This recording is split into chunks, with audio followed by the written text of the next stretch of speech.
குர்ஆன் மூன்று தன்மைகளை சொல்கிறது இந்த வசனத்தில். இன்னல்லாஹ யுஹிப்புல் முஹ்சினீன், அல்லாஹ் முஹ்சின்களை நேசிக்கிறான் என்று கூறுவதற்கு முன்னால் அந்த முஹ்சின்கள் யார் என்று மூன்று தன்மையில் அல்லாஹ் சொல்கிறான்.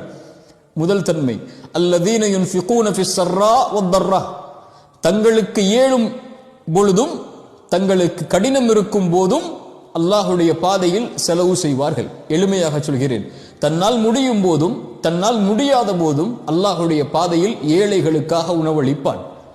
இரண்டாவது அல்லாஹ் கூறுகிறான் வல் காதிமீனல் கைத், கோபங்களை விழுங்குவார்கள். ரசூலுல்லாஹி ஸல்லல்லாஹு அலைஹி வஸல்லம் சொன்னார்கள், வாக்குவாதம் செய்கிறார்கள் இருவர், ஒருவருக்கு உண்மையில் தகுதி இருக்கிறது அதை செய்வதற்கு, இருந்தாலும் அவர் அதிலிருந்து விலகுகிறார் என்றால் அவருக்கு அல்லாஹ் சொர்க்கத்தை கடமையாக்குகிறான் என்று அல்லாஹ்வுடைய தூதர் ஸல்லல்லாஹு அலைஹி வஸல்லம் சொன்னார்கள்.